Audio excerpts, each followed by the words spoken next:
Salut l'équipe et bienvenue dans cette nouvelle vidéo. On va parler, ça ne vous l'aura pas échappé, de finances décentralisées, AAV versus Morpho. La finance décentralisée, c'est pour moi le secteur le plus adopté dans l'écosystème crypto. La blockchain est une technologie qui se développe, beaucoup de projets qui construisent des infrastructures, Layer 1, Layer 2, la modularité. Chacun innove et apporte une solution pour pouvoir construire des applications décentralisées. Mais lorsque l'on regarde les différentes applications qui sont construites et le niveau d'utilisation et d'adoption, c'est souvent extrêmement pauvre, sauf en finance décentralisée, qui pour moi est du coup un des cas d'usage de la blockchain le plus important. Depuis le DeFi Summer 2020, la finance décentralisée qui a connu ses hauts et ses bas continue de se développer. On le voit notamment avec les RWA qui sont en train également d'exploser, qui sont une forme de finance décentralisée que ce secteur, en tout cas pour moi, a encore de très beaux jours devant lui. Le leader aujourd'hui assez incontestable sur le marché, c'est AAV, et j'avais envie de le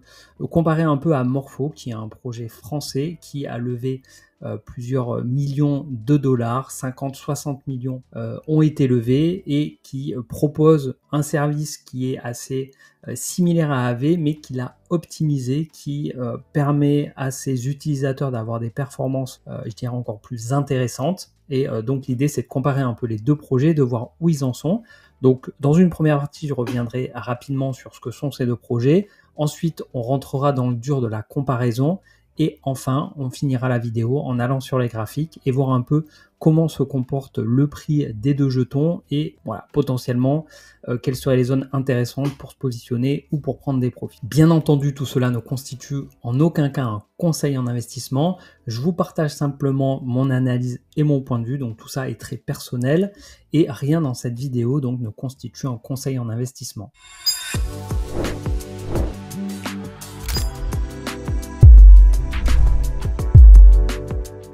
Bienvenue sur La Crypto by Joe, je m'appelle Jonathan, j'investis dans les cryptos depuis 2017 et depuis un peu plus d'1 an et demi maintenant, j'ai décidé de partager mon expérience et mon aventure dans l'investissement crypto sur cette chaîne YouTube. Donc je vous invite à aller faire un petit tour, il y a différents formats de vidéos, donc si vous pensez que ça peut vous être utile, eh bien je vous invite à vous abonner et à activer la cloche pour ne pas louper la sortie des prochaines vidéos. Pour ceux qui débutent dans l'investissement crypto, vous trouverez dans la description un lien pour accéder à un guide donc gratuit qui vous présente toutes les bases nécessaires pour pouvoir débuter sereinement dans l'investissement crypto. Ici, on se retrouve sur DeFi Lama, le site incontournable pour tout ce qui concerne la finance décentralisée. On a comme première info ici la Total Value Locked, donc c'est la valeur des montants qui sont verrouillés dans les contrats intelligents de finance décentralisée. Il y a actuellement 157 milliards de dollars. On voit ici l'évolution dans le temps. Donc, on a eu, comme je vous disais ici, le DeFi Summer qui a été un peu l'impulsion, les débuts, les prémices de la finance décentralisée. Une explosion de la TVL lors du top de marché du dernier cycle. Ensuite, on a eu un marché baissier très violent qui a amené du coup un exit des liquidités sur la finance décentralisée tout en maintenant quand même un niveau de plusieurs dizaines de milliards de dollars donc verrouillés dans des contrats intelligents. Et ensuite, on voit que depuis 2023, on repart à la hausse sur le positionnement des acteurs dans cet écosystème. Et ce que je voudrais mettre en avant, c'est que sur les 157 milliards de TVL, on en a 44 milliards qui sont dans le protocole AAV. Donc c'est pour ça que je vous disais qu'il se positionne pour moi comme leader. Après, on a différentes propositions de valeur. Tous les protocoles ici ne sont pas forcément concurrents. La finance décentralisée, c'est un secteur qui est très large. Ici, on va se concentrer sur la partie lending et borrowing avec AAV et Morpho, qui pour le coup présentent des services assez similaires. Et petit rappel, donc pour ceux qui découvriraient un peu ces services, lending, ça veut dire prêt, borrowing, ça veut dire emprunt. Donc ce sont des plateformes de prêt et d'emprunt, donc qui permettent d'un côté à ceux qui veulent prêter leur notamment stablecoin, mais ça peut être également d'autres cryptos, principalement quand même stablecoin, de pouvoir obtenir du rendement donc en prêtant ces actifs, et de l'autre côté à des emprunteurs donc qui vont déposer des capitaux en collatéral. Donc là, on va être principalement sur des cryptos de type Bitcoin et ETH. Pas forcément en direct, ça peut être wrappé, ça peut être des dérivés puisque voilà, il y a la possibilité d'avoir des jetons dérivés, par exemple en faisant du liquid staking, mais bon, je ne vais pas rentrer dans le détail de tout ça dans cette vidéo. L'idée, c'est juste de comprendre possibilité de prêter de l'argent, donc principalement des dollars en stablecoin pour obtenir du rendement dessus. Ça, c'est pour les prêteurs. Et pour les emprunteurs, c'est de pouvoir avoir des liquidités pour potentiellement investir dans des cryptos avec des cryptos qu'on a déjà en portefeuille et ainsi faire un peu de levier, puisque c'est une sorte de levier de pouvoir faire ça. Donc on a d'un côté l'emprunteur qui va devoir payer des intérêts sur le prêt qu'il va obtenir et de l'autre le prêteur qui va obtenir du coup un rendement sur le capital qu'il a déposé qui sera payé par l'emprunteur. Concrètement, comment ça se présente? Donc AAV qui est l'acteur historique qui est là sur le marché depuis 2017. Ici, donc on a plusieurs blockchains qui sont proposées. On est sur Ethereum. Ici, vous voyez du coup les différentes blockchains qui sont disponibles sur AAV. La majorité du volume aujourd'hui est sur Ethereum. Ici, on voit les différents actifs donc, qui sont proposés en prêt ou à l'emprunt. On a ici l'APY, donc c'est le rendement si on prête du coup sur cette plateforme. Donc si on prête de l'Ether sur cette plateforme, on a un rendement de 1,96. Et côté emprunteur, si on emprunte de l'ETH sur cette plateforme, on va payer 2,65. La différence entre les deux, du coup, ce sera de la marge prise par AAV. Au niveau des volumes, on a ici la quantité des ETH qui sont mis en prêt, qui sont déposés du coup par les prêteurs. Et ici, on a le montant des ETH qui sont empruntés. Donc ici, on est en millions et je vous disais, ça se fait principalement sur les stablecoins, puisque quand on regarde ici l'USDT et l'USDC, on n'est plus en millions, mais on est en milliards, donc 4,24 milliards qui sont déposés aujourd'hui en USDT, 3,64 milliards qui sont empruntés. On voit que l'emprunteur paye 5,08 et que le prêteur reçoit 3,90. Et sur l'USDC, on a des rendements qui sont un peu plus intéressants si on se positionne du côté prêteur, puisqu'on peut obtenir 4,47% sur la blockchain Ethereum, puisque si on change de blockchain, on va avoir des volumes et des rendements différents. Si je prends par exemple sur Base, on va être à 4,28% et on va avoir moins de liquidité présente sur le marché. Si vous voulez voir un peu l'évolution des rendements, puisque c'est en temps réel, ça bouge sans arrêt, vous pouvez cliquer dessus et ici vous voyez l'évolution de l'APR sur un mois, 6 mois ou un an. L'avantage pour le prêteur, c'est d'obtenir du rendement sur ces stablecoins qu'il n'a pas forcément envie d'investir, qu'il veut garder en liquidité. Et l'avantage pour l'emprunteur, c'est qu'en déposant du collatéral, donc des cryptos qu'il n'a pas forcément envie de vendre, de pouvoir, et il manque de liquidité potentiellement, il peut déposer des cryptos dont il n'a pas l'intention de vendre, récupérer des liquidités pour réinvestir, voire même ensuite pour sortir en euros, mais ça du coup c'est fait générateur d'imposition, donc bon, c'est pas forcément moi ce que je ferais, mais ça peut effectivement du coup faire effet de levier. Vous investissez dans Bitcoin, vous n'avez pas envie de le vendre, vous le déposez en collatéral, vous empruntez de l'USDC, vous réinvestissez en Bitcoin.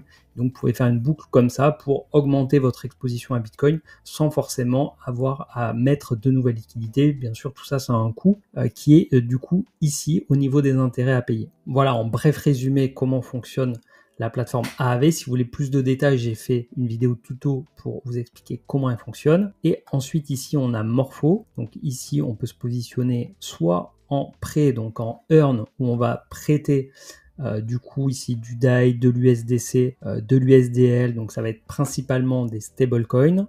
Et ici, on peut se positionner en emprunteur. Donc, comme je vous disais, on est principalement en stablecoin, du WUSDL, du DAI, de l'USDC. Ici, si je trie par la taille de marché, on voit du coup ce qui ressort le plus, c'est le DAI et l'USDC. Et ici en Earn, on est principalement sur du DAI, de l'USDC.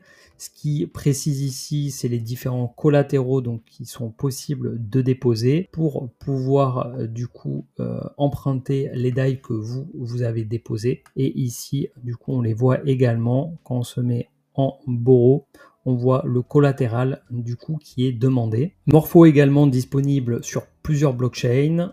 Ethereum, Base, Polygon, Unichain. Donc il y a moins de blockchains disponibles, mais il faut savoir, je ne crois pas l'avoir précisé, que Morpho donc s'est lancé en 2023, donc c'est un projet qui est extrêmement récent et qui sont en train petit à petit du coup de rajouter des blockchains. Polygon et Unichain par exemple ont été très récemment rajoutés au service de Morpho, mais comme sur AAV, la grande majorité des liquidités est quand même sur Ethereum. La principale différence entre ces deux projets, c'est que sur AAV, on a des pools communes pour chacune des cryptos, alors que pour Morpho, on va avoir un système peer-to-peer. Ça permet d'optimiser les rendements et c'est une des raisons pour lesquelles, si aujourd'hui vous avez je prends l'exemple des USDC, que vous voulez les prêter pour obtenir du rendement dessus, vous aurez des meilleurs rendements sur Morpho, puisqu'ils ont un système qui permet d'optimiser les rendements et de baisser ce qu'on appelle le spread, donc la différence entre ce que va payer l'emprunteur pour récupérer par exemple de l'USDC et ce que va toucher le prêteur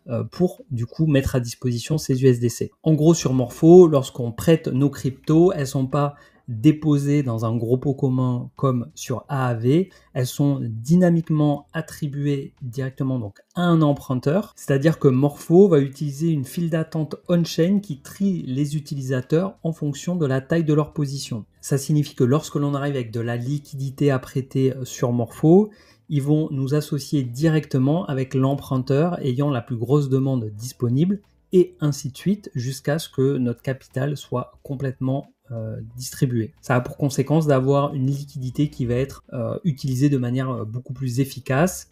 Le protocole va du coup en permanence chercher la meilleure correspondance entre les deux parties et ainsi optimiser les taux d'intérêt pour chacun. Et cette attribution, elle est amenée à changer en permanence puisque c'est la loi de l'offre et la demande. Je vous propose maintenant de rentrer un peu plus en détail dans les données et les chiffres du coup de ces deux protocoles. 157 milliards de TVL en DeFi, 44 milliards juste pour AV, donc ça fait un peu plus de 25% de part de marché, donc c'est énorme. Après, comme je vous disais, il y a d'autres protocoles qui proposent des services totalement différents et on va voir que du coup sur la partie pré-emprunt, donc la partie qu'on appelle aussi lending, on verra tout à l'heure sur Token Terminal que AAV est incontestablement le leader.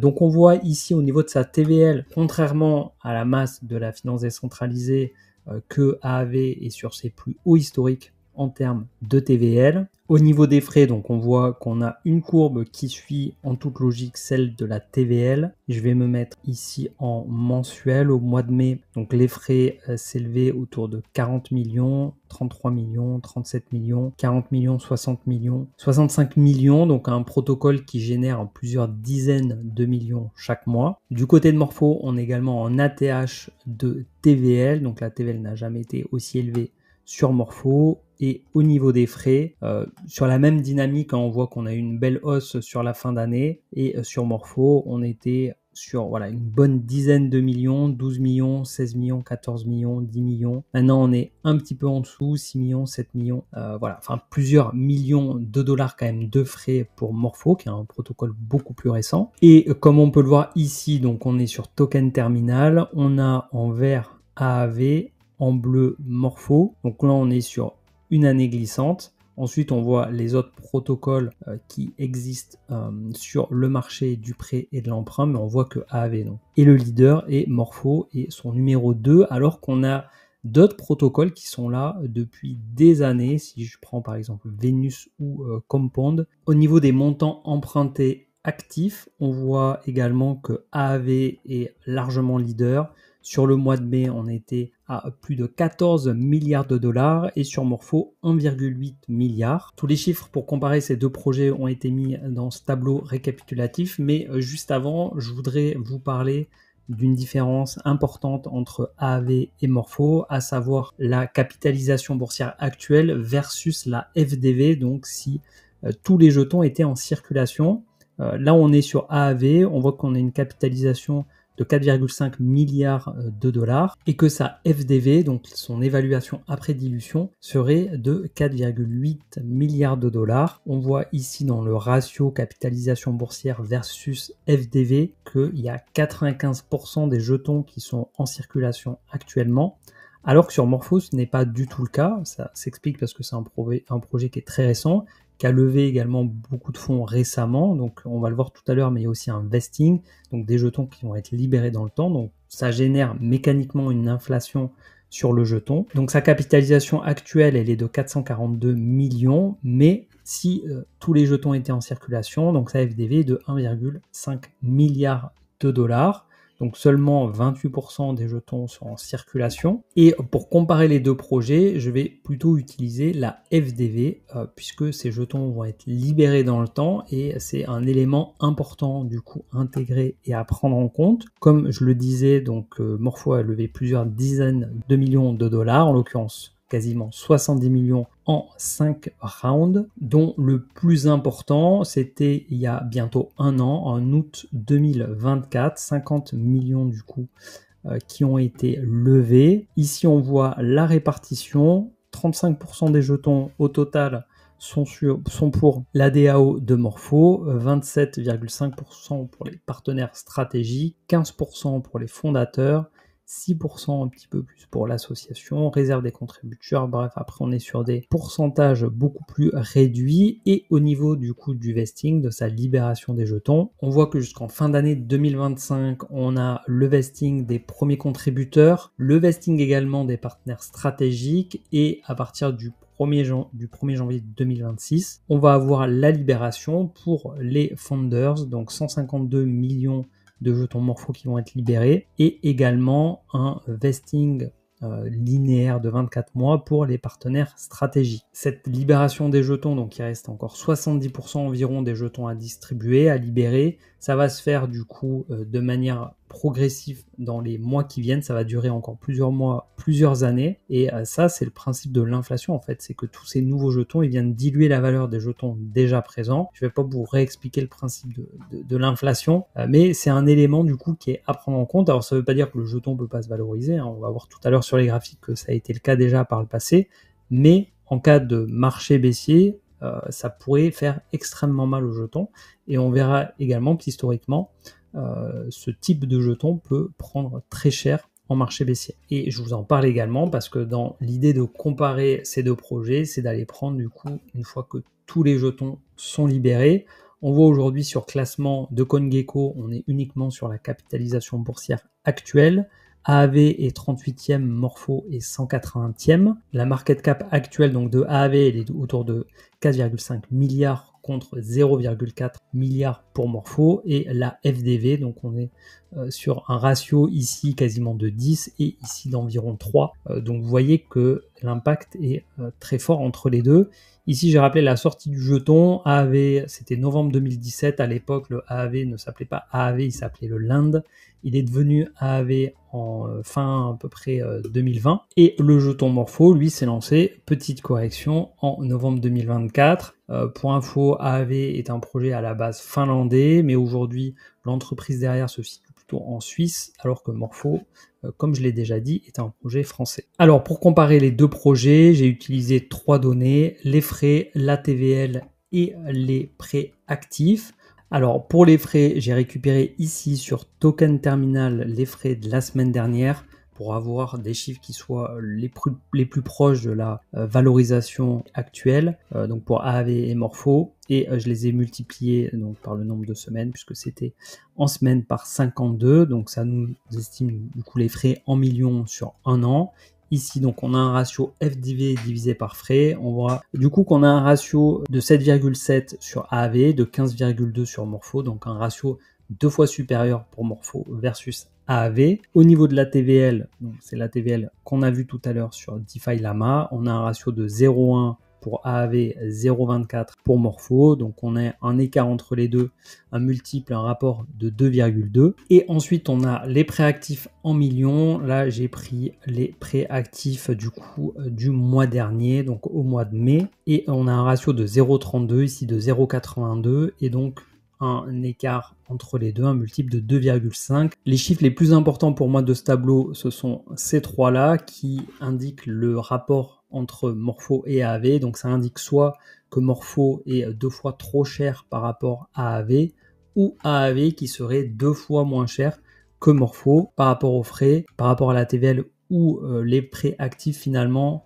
on est entre 2 et 2,5 en rapport Morpho versus AAV, donc c'est assez sensiblement la même chose. Peut-être que cet écart s'explique par le fait que Morpho est beaucoup plus récent, qu'aujourd'hui il a des performances en termes de rentabilité pour les emprunteurs ou pour les prêteurs plus intéressantes qu'AAV, une technologie donc nouvelle, plus performante, plus optimisée, qui a beaucoup plus de potentiel. Donc dans ce cas-là, voilà, ce serait normal que Morpho soit, je dirais, plus valorisé par rapport à AAV, puisque plus de potentiel et potentiellement un rapport de force qui pourrait s'inverser dans le temps. Dans le marché crypto, c'est quand même quelque chose qui est mis en exergue un peu, d'investir sur des promesses, d'investir sur un potentiel. Donc voilà, beaucoup vont peut-être préférer se positionner sur Morpho, qui est un projet plus récent, qui n'a pas encore connu de cycle, versus AAV, qui a déjà connu 2 cycles.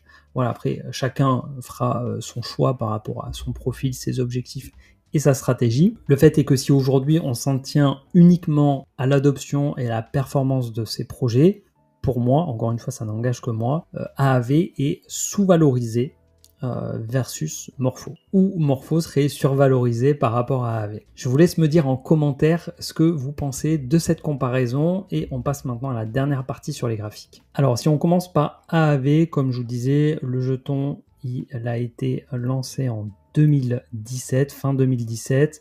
Donc il a connu la fin du bull run, le marché baissier. Donc ça c'est un point important à regarder, moins 99%.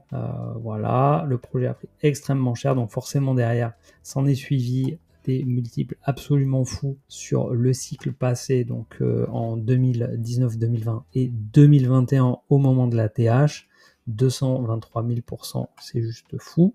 Et ensuite, on a eu une correction assez significative également de 92% entre le plus haut et le plus bas. Et actuellement, on est dans une reprise et le jeton a fait 650% de performance depuis son point bas en 2023. Si on regarde par rapport à son dernier retracement, qu'on prend le point bas ici de 2023 et le dernier point haut de 2021, on voit qu'on est revenu ici toucher, donc là on est sur les retracements de Fibonacci, la zone des 0,686 qui est considérée comme une très bonne zone de rechargement long terme, hein, sous réserve que le projet soit là encore dans les années à venir, hein, bien sûr, puisque faut pas oublier que 95, j'ai pas le chiffre, hein, mais j'estime peut-être à 95% le nombre de projets qui va disparaître dans les années qui viennent. Actuellement, on est au niveau des 0,618. Donc en termes de zone d'investissement long terme, on est en train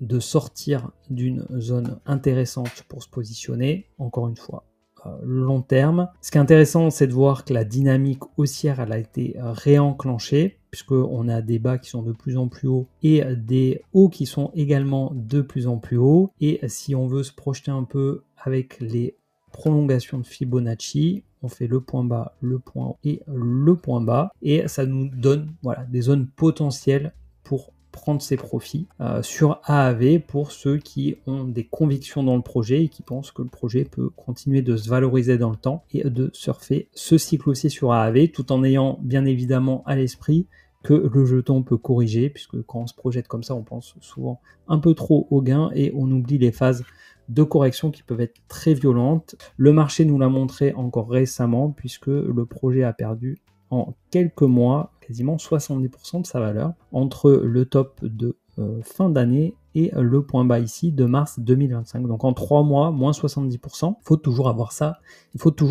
ça à l'esprit. Du côté de Morpho qui s'est lancé fin 2024, on a eu une belle tendance haussière sur le jeton, hein, qui est passé de quelques dizaines de centimes à quasiment 4 $. En termes de temporalité, on a un petit décalage avec AAV qui avait fait son plus haut sur la fin d'année. Morpho, lui, l'a fait sur le début d'année. Et depuis, le projet a également fortement corrigé, moins 80% pour Morpho contre moins 70% pour AAV, et une performance qui a quand même été très intéressante de quasiment 500%. Maintenant, Morpho semble entamer une phase de reprise haussière. Ce qui serait intéressant maintenant, c'est que Morpho puisse briser cette zone-là, qui a été un temps une zone de support avant d'être cassée par le bas et qui maintenant du coup fait office de résistance. Pour moi, ça fait partie des zones clés qu'on peut avoir sur Morpho. En termes de retracement, pour le coup, on est là plutôt dans une bonne période. Si je prends le point bas et le point haut. On est actuellement du coup sous les 618, entre les 618 et les 0,786. Donc ici on était dans une zone, très bonne zone de rechargement long terme. Ici on est dans une bonne zone de rechargement long terme. Donc pour se positionner sur Morpho, pour ceux qui ont des convictions, voilà, qui croient sur du long terme, pourquoi pas rentrer aujourd'hui sur le projet. Maintenant, voilà, faut pas oublier qu'il peut aussi être considéré survalorisé versus AAV, qu'il y a de l'inflation à venir puisqu'il y a un vesting qui est en cours et qui va durer encore plusieurs mois et plusieurs années. Voilà, encore une fois, je ne suis pas là dans cette vidéo pour vous dire que c'est le moment d'acheter ou le moment de vendre. Et si on se projette au niveau des prolongations de Fibonacci, on prend le point bas, le point haut et le point bas. Du coup, voici les cibles potentielles qu'on peut viser avec les extensions de Fibonacci sur ce projet. Mais encore une fois, tout cela est bien évidemment hypothétique puisque personne n'a de boule de cristal. Et un dernier graphique que vous n'avez probablement encore jamais vu, c'est AAV versus Morpho, et donc il est extrêmement récent, hein, c'est 1er mars 2025. Voilà, l'évolution du AAV versus Morpho. Donc en gros, ce que ça veut dire, c'est que AAV prend de la valeur par rapport à Morpho. AAV est surperformant versus Morpho. Il y a une dynamique haussière qui est lancée sur AAV. Voilà, donc après, ça ne veut pas dire que ce sera indéfiniment dans cette tendance-là, mais aujourd'hui, la tendance est plutôt en faveur d'AAV quand on compare la paire des deux jetons. Et puisqu'on est dans les comparaisons, je voulais vous partager cette courbe-là également, AAV versus BTC.